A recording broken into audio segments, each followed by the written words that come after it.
ಈ ಜೀವ ನಿನಗಾಗಿ ಮುಂದುವರಿದ ಭಾಗ 124. ಆಸ್ಪತ್ರೆಯ ಬೆಡ್ ಮೇಲೆ ಮಲಗಿದ್ದ ಅರ್ಜುನ್ ತನ್ನ ತಂದೆ ತಾಯಿ ಜೊತೆ ತನಗಾದ ಪರಿಸ್ಥಿತಿಯ ಬಗ್ಗೆ ತಿಳಿದುಕೊಳ್ಳತೊಡಗಿದನು. ಡ್ಯಾಡ್, ಇಷ್ಟು ಸಣ್ಣ ಗಾಯಕ್ಕೆ ಇಷ್ಟೆಲ್ಲ ಟ್ರೀಟ್ಮೆಂಟ್ ಯಾಕೆ ಬೇಕು?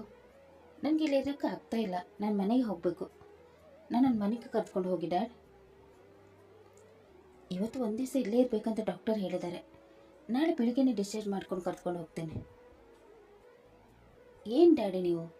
ನನಗಿಲ್ಲಿ ಇರೋಕ್ಕಾಗ್ತಾ ಇಲ್ಲ.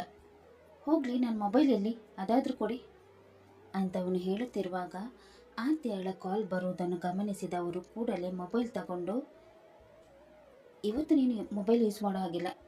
ನಾಳೆ ಡಿಸ್ಚಾರ್ಜ್ ಆಗಿ ಮನೆಗೆ ಹೋದ್ಮೇಲೆ ನಿನಗೆ ಮೊಬೈಲ್ ಕೊಡ್ತೇನೆ. ಡ್ಯಾಡ್, ಯಾರು ಕಾಲ್ ಮಾಡ್ತಾ ಇದ್ದಾರೆ? ಮೋಸ್ಟ್ಲಿ ಶ್ಯಾಮ್ ಸುಂದರ್ ಇರಬೇಕು. ಕೇಸ್ ಬಗ್ಗೆನೇ ಕೇಳೋಕ್ಕೆ ಕಾಲ್ ಮಾಡ್ತಾ ಇದ್ದಾರೆ ಅನಿಸುತ್ತೆ. ಕೊಡಿ, ಇಲ್ಲೇ ನಾನು ಮಾತಾಡ್ತೀನಿ. ಏನು ಬೇಕಾಗಿಲ್ಲ, ನಾನು ಮಾತಾಡ್ಬಿಟ್ಟು ಬರ್ತೀನಿ, ನೀನು ರೆಸ್ಟ್ ಮಾಡು ಅಂತ ಹೇಳಿ ಅವರು ಮೊಬೈಲ್ ಹಿಡಿದು ವಾರ್ಡಿನಿಂದ ಹೊರ ಬಂದರು. ಅಷ್ಟರಲ್ಲಿ ಕಾಲ್ ಕೂಡ ಕಟ್ಟಾಗಿ ಹೋಯಿತು. ಕೂಡಲೇ ಅವರು ಕಾಲ್ ಹಿಸ್ಟ್ರಿಗೆ ಹೋಗಿ ಕಾಲ್ ಹಿಸ್ಟ್ರಿ ಡಿಲೀಟ್ ಮಾಡಿದರು. ನಂತರ ಅವಳ ನಂಬರನ್ನು ಬ್ಲಾಕ್ ಮಾಡಿ ಅವಳಿಂದ ಬಂದಂಥ ಎಲ್ಲ ಮೆಸೇಜ್ಗಳನ್ನು ಡಿಲೀಟ್ ಮಾಡಿದರು. ಸಾರಿ ಕಣಮ್ಮ, ನೀನು ಒಳ್ಳೆಯವಳು ಇರ್ಬೋದು, ಆದರೆ ನಿನ್ನಿಂದ ನನ್ನ ಮಗನ ಲೈಫ್ ಹಾಳಾಗೋಕ್ಕೆ ನಾನು ಬಿಡಲ್ಲ. ಇನ್ಮೇಲೆ ನೀನು ಕಾಲ್ ಆಗಲಿ ಮೆಸೇಜ್ ಆಗಲಿ ಯಾವತ್ತೂ ಇವನಿಗೆ ಬರಲ್ಲ. ನನ್ನ ಮಗನ ಒಳ್ಳೆಯದಕ್ಕೋಸ್ಕರ ಅವನ ಮನಸ್ಸಿಂದ ನಿನ್ನ ನೆನಪನ್ನು ನಾನು ಇರೇಸ್ ಮಾಡೇ ಮಾಡ್ತೀನಿ. ಇವತ್ತಿನಿಂದ ನಿನ್ನ ಪಾಲಿಗೆ ಅವನಿಲ್ಲದ ಹಾಗೆ ಅಂತ ಅಂದುಕೊಳ್ಳುತ್ತಾ ವಾರ್ಡಿಗೆ ಹೋದರು. ಅರ್ಜುನ್ ಮತ್ತೆ ಅವರಿಗೆ ಮೊಬೈಲ್ ಕೊಡಲು ಹೇಳಿದನು. ಡ್ಯಾಡ್, ಪ್ಲೀಸ್ ಮೊಬೈಲ್ ಕೊಡಿ. ಆಗಲೇ ಹೇಳಿದಲ್ವಾ ಮೊಬೈಲ್ ನಾಳೆ ಸಿಗೋದು ಅಂತ. ನಾಳೆ ಕೊಡ್ತೀನಿ ಬಿಡು. ಈಗ ನೀನು ನಿನ್ನ ಅಮ್ಮನ ಜೊತೆ ಮಾತಾಡ್ತಾ ಇರು, ನಾನು ಸ್ವಲ್ಪ ಹೊತ್ತಲ್ಲಿ ಬರ್ತೀನಿ ಅಂತ ಹೇಳಿ ಅಲ್ಲಿಂದ ಹೊರಟು ಹೋದರು. ಇತ್ತ ಆದ್ಯ ಅರ್ಜುನನಿಗೆ ಕಾಲ್ ಮಾಡುತ್ತಲೇ ಇದ್ದಳು. ಅವನ ನಂಬರ್ ಕನೆಕ್ಟ್ ಆಗದೇ ಇದ್ದಾಗ ಗಾಬರಿಗೊಂಡ ಅವಳು, ಏನಾಗಿದೆ ಅವನಿಗೆ? ಕಾಲ್ ಯಾಕೆ ರಿಸೀವ್ ಮಾಡ್ತಾ ಇಲ್ಲ? ಆಗಲೇ ಕಾಲ್ ಮಾಡಿದಾಗ ರಿಂಗ್ ಆಗ್ತಾ ಇತ್ತು, ಈಗ ನೋಡಿದ್ರೆ ಕನೆಕ್ಟ್ ಆಗ್ತಾ ಇಲ್ಲ. ಏನಾಗ್ತಾ ಇದೆ? ಅವನಿಗೇನಾದ್ರೂ ತೊಂದರೆ ಆಗಿರ್ಬೋದಾ? ಛೇ, ನಾನು ಕೆಟ್ಟದ್ದು ಯೋಚನೆ ಮಾಡ್ತಾ ಇದ್ದೀನಿ. ಅವನಿಗೇನೂ ಆಗಿರೋಕ್ಕಿಲ್ಲ. ಮೋಸ್ಟ್ಲಿ ಬ್ಯುಸಿ ಇರ್ಬೋದು, ಇಲ್ಲಾಂದರೆ ನೆಟ್ವರ್ಕ್ ಪ್ರಾಬ್ಲಮ್ ಇರ್ಬೋದು. ನನ್ನ ಮಿಸ್ ಕಾಲ್ ನೋಡಿದ ತಕ್ಷಣ ಕಾಲ್ ಮಾಡ್ತಾನೆ. ಅಲ್ಲಿ ತನಕ ಕಾಯೋಣ ಅಂತ ತನಗೆ ತಾನೇ ಸಮಾಧಾನ ಮಾಡಿಕೊಂಡಳು. ರಾತ್ರಿ ತನಕ ಕಾದರೂ ಅರ್ಜುನನ ಕಾಲ್ ಬರದೇ ಇದ್ದುದನ್ನು ಗಮನಿಸಿದ ಆದ್ಯ ಗಾಬರಿಗೊಂಡಳು. ಮತ್ತೆ ಅವನಿಗೆ ಕಾಲ್ ಮಾಡತೊಡಗಿದಳು. ಯಾಕೆ ಇವನ ನಂಬರ್ ಕನೆಕ್ಟ್ ಆಗ್ತಾ ಇಲ್ಲ? ವಾಟ್ಸಪ್ ಮಾಡೋಣ ಅಂದರೆ ಮೆಸೇಜ್ ಕೂಡ ಡೆಲಿವರಿ ಆಗ್ತಾ ಇಲ್ಲ. ಏನಾಗಿದೆ ಇವನಿಗೆ ಅಂತಲೇ ಗೊತ್ತಾಗ್ತಾ ಇಲ್ಲ. ಏನು ಮಾಡಲಿ ಈಗ? ಯಾರ ಹತ್ರ ಇವನ ಬಗ್ಗೆ ವಿಚಾರಿಸಲಿ? ಮನೆಗೆ ಕಾಲ್ ಮಾಡಿ ಕೇಳೋಣ ಅಂದರೆ ಅವ್ರಿಗೆ ನಾನು ಅರ್ಜುನನ ಪ್ರೀತಿ ಮಾಡೋ ವಿಷಯ ಗೊತ್ತಾದರೆ ಕಷ್ಟ ಆಗ್ಬೋದು. ಏನು ಮಾಡಬೇಕಂತಲೇ ಗೊತ್ತಾಗ್ತಾ ಇಲ್ಲ. ತುಂಬಾ ಭಯ ಆಗ್ತಾ ಇದೆ. ಅವ್ನು ಕಾಲ್ ಮಾಡೋ ತನಕ ನಾನು ವೆಯ್ಟ್ ಮಾಡಲೇಬೇಕು. ನನ್ನ ಹತ್ರ ಬೇರೆ ಆಪ್ಷನ್ ಇಲ್ಲ ಅಂತ ಅಂದುಕೊಳ್ಳುತ್ತಾ ಅರ್ಜುನನ ಬಗ್ಗೆ ಚಿಂತೆ ಮಾಡತೊಡಗಿದಳು. ಆಸ್ಪತ್ರೆಯಲ್ಲಿದ್ದ ನೀಲೇಶ್ ರವರು ಅರ್ಜುನ್ ನಿದ್ದೆ ಮಾಡುತ್ತಿರುವುದನ್ನು ನೋಡಿ ವಂದನರವರ ಜೊತೆ ಮಾತನಾಡತೊಡಗಿದರು. ವಂದನ, ಇವನನ್ನು ಚೆನ್ನಾಗಿ ನೋಡ್ಕೊಳ್ಬೇಕು. ಇವನಿಗೆ ಯಾವುದೇ ರೀತಿ ಸ್ಟ್ರೆಸ್ ಆಗದಂತೆ ನೋಡ್ಕೊಳ್ಳೋ ಜವಾಬ್ದಾರಿ ನಿಂದು. ಇವ್ನು ನನ್ನ ಮಗ ರೀ, ಇವನ್ನ ನಾನು ಚೆನ್ನಾಗಿ ನೋಡ್ಕೊಳ್ದೇ ಇರ್ತೀನಾ ಅಂತ ಹೇಳುತ್ತಿದ್ದವರ ದೃಷ್ಟಿ ತನ್ನ ಗಂಡನ ಕೈಯಲ್ಲಿದ್ದ ಮೊಬೈಲ್ ಕಡೆ ಹೋಯಿತು. ರೀ, ಅವ್ನ ಮೊಬೈಲ್ ಯಾಕೆ ಎತ್ಕೊಂಡಿದ್ದೀರಾ? ಅವ್ನು ಕೇಳಿದಾಗ ಕೊಡ್ಬೋದಿತ್ತಲ್ವಾ? ಆಗ ಆದ್ಯ ಕಾಲ್ ಮಾಡ್ತಾ ಇದ್ಲು, ಅದಕ್ಕೆ ಅವ್ನು ಕೊಟ್ಟಿಲ್ಲ. ಆದ್ಯ ಕಾಲ್ ಮಾಡಿದ್ರೆ ಅವನಿಗೆ ಮಾತಾಡೋದಕ್ಕೆ ಕೊಡ್ಬೋದಿತ್ತಲ್ವಾ? ಯಾಕ್ರಿ ಈ ಥರ ಮಾಡ್ತೀರಾ? ಅವನು ಅವಳ ಮೇಲೆ ಜೀವನ ಇಟ್ಕೊಂಡಿದ್ದಾನೆ. ನೀವು ಈ ರೀತಿ ಮಾಡ್ತಾ ಇದ್ದೀರಾ ಅಂತ ಅವ್ನಿಗೆ ಏನಾದರೂ ಗೊತ್ತಾದ್ರೆ ಅವನ ಪರಿಸ್ಥಿತಿ ಏನಾಗ್ಬೋದು ಅಂತ ನೀವು ಊಹಿಸಿದ್ರಾ? ಅವ್ನು ಚೆನ್ನಾಗಿರ್ಬೇಕಂತ ನಾನು ಈ ಥರ ಮಾಡ್ತಾ ಇರೋದು. ಇನ್ಮೇಲೆ ಅವನಿಗೂ ಆದ್ಯಳಿಗೆ ಯಾವುದೇ ಕನೆಕ್ಷನ್ ಇರಲ್ಲ. ಅವಳ ಬಗ್ಗೆ ಅವ್ನಿಗೆ ಗೊತ್ತಾಗಬಾರ್ದು. ನಿನ್ನ ಮಗ ಚೆನ್ನಾಗಿರ್ಬೇಕು ಅಂದರೆ ನೀನು ನನ್ನ ಮಾತು ಕೇಳಲೇಬೇಕು. ನನ್ನ ಮಗ ಚೆನ್ನಾಗಿರ್ತೀನಿ ಅಂದರೆ ನಾನು ಏನು ಬೇಕಾದರೂ ಮಾಡ್ತೀನಿ. ಆದರೆ ನಾಳೆ ದಿವಸ ಅವನಿಗೆ ಆದ್ಯಳ ಬಗ್ಗೆ ಗೊತ್ತಾಗುತ್ತೆ. ಆಗ ಏನು ಮಾಡ್ತೀರಾ? ಅವನನ್ನು ಎದುರಿಸೋಕ್ಕೆ ನಿಮ್ಮಿಂದ ಸಾಧ್ಯ ಆಗುತ್ತಾ?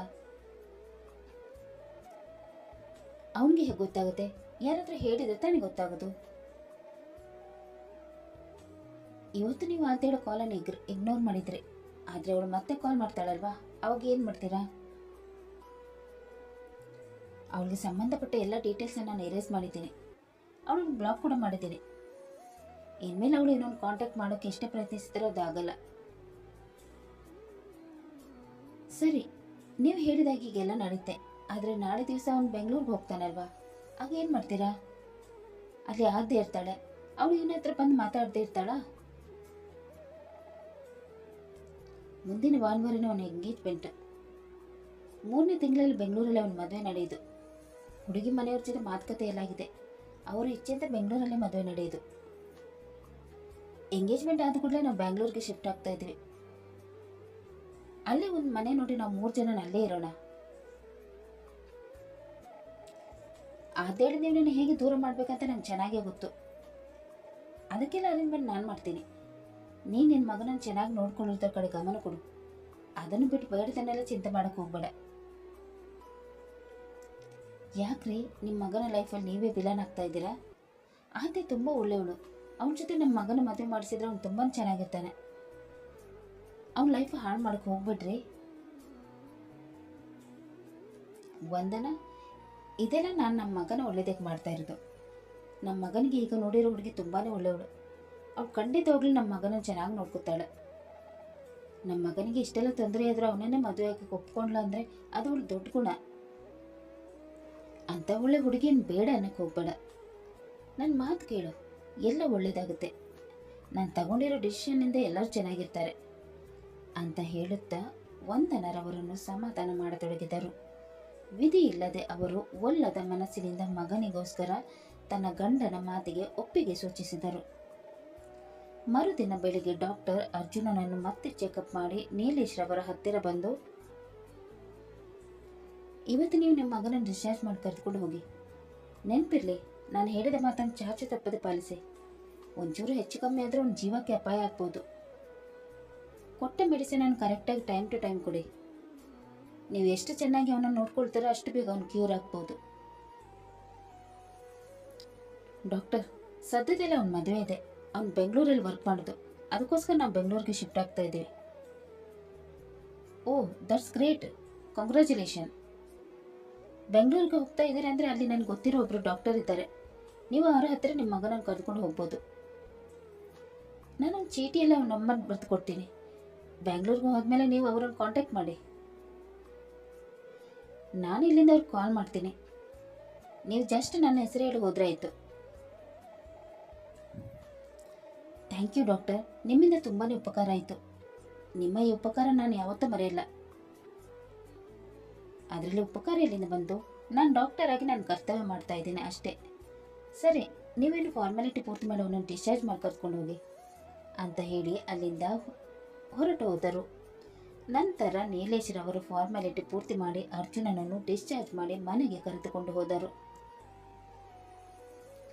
ಮನೆಗೆ ಬಂದ ಅರ್ಜುನನ ದೃಷ್ಟಿ ಕೋಣೆಯ ಮೇಲಿದ್ದ ಕ್ಯಾಲೆಂಡರ್ ಕಡೆ ಹೋಯಿತು. ಕ್ಯಾಲೆಂಡರ್ ನೋಡಿ ಮತ್ತೆ ಕನ್ಫ್ಯೂಸ್ ಆದವನು, ಡ್ಯಾಡ್, ಅಲ್ಲಿ ಡಾಕ್ಟರ್ ನೋಡಿದರೆ 2025 ಕ್ಯಾಲೆಂಡರ್ ಇಟ್ಟಿದ್ರು. ನೀವು ಕೂಡ 2026 ಕ್ಯಾಲೆಂಡರ್ ನೇತು ಹಾಕಿದ್ದಾರೆ. ಏನಾಗ್ತಾ ಇದೆ ಇಲ್ಲಿ? 5 ವರ್ಷ ನಂತರದ ಕ್ಯಾಲೆಂಡರ್ ನಿಮಗೆ ಎಲ್ಲಿಂದ ಸಿಕ್ತು? ಅದೆಲ್ಲ ಆಮೇಲೆ ಮಾತಾಡೋಣ, ನೀನೀಗ ರೆಸ್ಟ್ ಮಾಡು. ಆಮೇಲೆಲ್ಲ ಆಗಲ್ಲ ಡ್ಯಾಡ್, ಈಗಲೇ ಹೇಳಿ ಅಂತ ಹೇಳುತ್ತಾ ಅವನು ಹಠ ಮಾಡತೊಡಗಿದನು. ಅವನಿಗೆ ಸ್ಟ್ರೆಸ್ ಕೊಡಬಾರದು ಅಂತ ಡಾಕ್ಟರ್ ಹೇಳಿದ ಮಾತು ನೆನಪಿಸಿಕೊಂಡ ಅವರು ವಿಧಿ ಇಲ್ಲದೆ ಸತ್ಯವನ್ನು ಹೇಳತೊಡಗಿದರು. ಅರ್ಜುನ್, ಕ್ಯಾಲೆಂಡರ್ ಸರಿಯಾದ ವರ್ಷದಲ್ಲಿದೆ. ಈಗ 2025 ವರ್ಷ ನಡೀತಾ ಇರೋದು, 2020 ಅಲ್ಲ. ನಿನಗೆ ಆಕ್ಸಿಡೆಂಟ್ ಆಗಿ ರೆಟ್ರೋಗ್ರೇಡ್ ಅಮ್ನೇಷಿಯಾ ಆಗಿದೆ. ನಿನಗೆ 2020 ನಂತರದ ಯಾವ ನೆನಪುಗಳು ಇಲ್ಲ. ನೀನು 5 ವರ್ಷದ ಎಲ್ಲ ನೆನಪುಗಳನ್ನು ಮರೆತು ಬಿಟ್ಟಿದೆಯಾ? ಹೌದಾ? ಇಷ್ಟು ಸಣ್ಣ ಗಾಯದಿಂದ ಇಷ್ಟೆಲ್ಲ ಆಗುತ್ತಾ? ಗಾಯ ನೋಡೋಕ್ಕೆ ಸಣ್ಣದಿರ್ಬೋದು, ಆದರೆ ಆಳವಾಗಿ ಆಗಿದೆ ಅಂತ ಡಾಕ್ಟರ್ ಹೇಳಿದ್ದಾರೆ. ನೀನೇನು ಟೆನ್ಷನ್ ಮಾಡ್ಕೋಬೇಡ. ಮೆಡಿಸಿನ್ ಕರೆಕ್ಟಾಗಿ ತಗೊಂಡ್ರೆ ನಿನ್ನ ಮೆಮೊರಿ ಮತ್ತೆ ವಾಪಸ್ ಆಗುತ್ತೆ ಅಂತ ಹೇಳಿದ್ದಾರೆ ಅಂತ ಹೇಳುತ್ತಿರುವಾಗ ಹೂಗೊಚ್ಚ ಹಿಡಿದು ಒಳಗೆ ಬಂದ ಆಕೆ ಅತ್ತೆ ಮಾವ ಅಂತ ಹೇಳಿ ಅವರ ಕಾಲಿಗೆ ಬಿದ್ದು ಆಶೀರ್ವಾದ ಪಡೆದುಕೊಂಡಳು. ಇದನ್ನು ನೋಡಿದ್ದ ಅರ್ಜುನನಿಗೆ ಆಶ್ಚರ್ಯವಾಗಿ, ಡ್ಯಾಡ್, ಯಾರು ಇವಳು? ನಿಮ್ಮನ್ನು ಮಾವು ಮತ್ತು ಅಮ್ಮ ನನ್ನ ಅತ್ತೆ ಅಂತ ಯಾಕೆ ಕರಿತಾ ಇದ್ದಾರೆ? ನೀನು ಇವಳನ್ನು ಮರ್ತು ಬಿಟ್ಟಿದ್ಯಾ. ಇವಳು ನಿನ್ನ ಆಫೀಸಲ್ಲಿ ಕೆಲಸ ಮಾಡೋದು. ನೀವಿಬ್ಬರು ಲವ್ ಮಾಡ್ತಾ ಇದ್ರಿ. ಮುಂದಿನ ಭಾನುವಾರ ನಿಮ್ಮಿಬ್ಬರು ಎಂಗೇಜ್ಮೆಂಟಾ? ನಾನು ಇವ್ರನ್ನ ಲವ್ ಮಾಡ್ತಾ ಇದ್ನಾ? ಅದು ಹೇಗೆ ಸಾಧ್ಯ? ಹೌದು ಕಣೋ, ಒಂದೇ ಆಫೀಸಲ್ಲಿ ಕೆಲಸ ಮಾಡ್ತಾ ಇದ್ರಿ ಅಲ್ವಾ? ಅಲ್ಲಿ ನಿಮ್ಮಿಬ್ಬರಿಗೆ ಲವ್ ಆಗಿರೋದು ಅಲ್ವಾ ಬೃಂದ?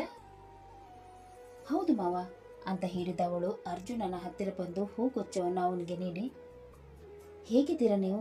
ನಿಮ್ಗೆ ಈ ಥರ ಆಯಿತು ಅಂತ ಕೇಳಿ ಓಡೋಡಿ ಬಂದ್ಬಿಟ್ಟೆ ನಾನು. ನೀವು ನನ್ನನ್ನು ಮರ್ತಿರ್ತೀರ ಅಂತ ಅಂದ್ಕೊಂಡಿಲ್ಲ ನಾನು ಅಂತ ಹೇಳುತ್ತಾ ಅವನ ಕೈ ಹಿಡಿದಳು. ಆಗ ಅವನು ಅವಳ ಕೈನ ದೂರ ಸರಿಸಿ, ನಿಜವಾಗ್ಲೂ ನಾನು ಇವಳನ್ನು ಇಷ್ಟಪಡ್ತಾ ಇದ್ನ? ನನಗೇನೆ ನಂಬಕ್ಕಾಗ್ತಲ್ಲ. ನನಗೋಸ್ಕರ ಓಡೋಡಿ ಬಂದಂತೆ. ಓಡೋಡಿ ಯಾಕೆ ಬರಬೇಕು? ನಡೆದುಕೊಂಡೇ ಬರ್ಬೋದಿತ್ತಲ್ವಾ? ಇದನ್ನೆಲ್ಲ ನಂಬೇಕಾ? ಹಾಳಾದ ನೆನಪು ಕೂಡ ಅಳಿಸಿ ಹೋಯ್ತು.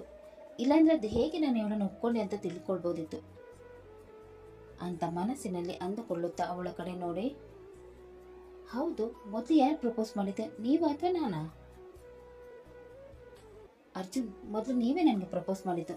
ನಾನು ಬೇಡ ಅಂತ ಅಂದ್ರೂ ಕೇಳಿದೆ, ನನ್ನ ಹಿಂದೆ ಬಿದ್ದು ನಾನು ಕಾಡಿದ್ರಿ.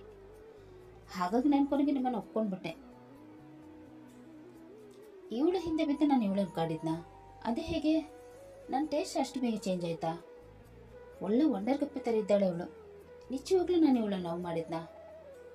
ನನ್ನ ಟೇಸ್ಟ್ ಇಷ್ಟೊಂದು ಖರಾಬಾಗಿದೆಯಾ ಅಂತ ಅಂದುಕೊಳ್ಳುತ್ತಾ ತನ್ನ ತಾಯಿ ಕಡೆ ನೋಡಿ, ಮಮ್ಮ, ನಾನು ಸ್ವಲ್ಪ ರೆಸ್ಟ್ ಮಾಡಬೇಕು, ನಾನು ರೂಮ್ ಹತ್ರ ಕರ್ಕೊಂಡು ಹೋಗ್ತೀರಾ? ಅವನ ಮಾತು ಕೇಳಿದ ನೀಲೇಶ್ರವರು ಬೃಂದಾಳ ಕಡೆ ನೋಡಿ ಸನ್ನೆ ಮಾಡಿದರು. ಆಗ ಬೃಂದ ಕೂಡಲೇ ಅವನ ಹತ್ತಿರ ಬಂದು, ಬನ್ನಿ, ನಾನು ನಿಮ್ಮ ರೂಮ್ ತನಕ ಬಿಡ್ತೀನಿ ಅಂತ ಹೇಳಿದಳು. ಅವಳ ಮಾತು ಕೇಳಿ ವಂದನರವರಿಗೆ ಕೋಪ ಬರತೊಡಗಿತು. ತನ್ನ ಮಗನಿಗೋಸ್ಕರ ಕೋಪವನ್ನು ಕಂಟ್ರೋಲ್ ಮಾಡಿಕೊಂಡವರು, ಬೇಡಮ್ಮ, ನೀನು ಇಲ್ಲೇ ಇರು, ನಾನು ಇವನ ರೂಮ್ ತನಕ ಬಿಡ್ತೀನಿ ಅಂತ ಹೇಳಿ ಅವಳ ಉತ್ತರಕ್ಕೂ ಕಾಯದೆ ಅವನನ್ನು ಅಲ್ಲಿಂದ ಕರೆದುಕೊಂಡು ಹೋದರು. ಕತೆ ಮುಂದುವರಿಯುವುದು. ಆತ್ಯಳ ನೆನಪು ನಿಜವಾಗಿಯೂ ಅರ್ಜುನನ ಮನಸ್ಸಿನಿಂದ ಅಳಿಸಿ ಹೋಗಿದೆಯಾ, ಅಥವಾ ವಿಧಿಯ ಆಟ ಮತ್ತೆ ಇವರಿಬ್ಬರನ್ನು ದೂರ ಮಾಡುತ್ತಾ? ಇದನ್ನು ತಿಳಿಯಲು ಮುಂದಿನ ಸಂಚಿಕೆಯಾಗಿ ಕಾಯೋಣ. ಅಲ್ಲಿ ತನಕ ಈ ಕತೆ ನಿಮಗೆ ಇಷ್ಟವಾದಲ್ಲಿ ಲೈಕ್ ಮಾಡಿ, ಶೇರ್ ಮಾಡಿ ಮತ್ತು ಸಬ್ಸ್ಕ್ರೈಬ್ ಮಾಡೋದನ್ನು ಮಾತ್ರ ಮರಿಬೇಡಿ. ಹಾಗೆ ಕತೆ ಹೇಗಿದೆ ಅಂತ ಕಮೆಂಟ್ ಬಾಕ್ಸಲ್ಲಿ ತಿಳಿಸಿ. ಮುಂದಿನ ಸಂಚಿಕೆಯಲ್ಲಿ ಮತ್ತೆ ಭೇಟಿಯಾಗೋಣ.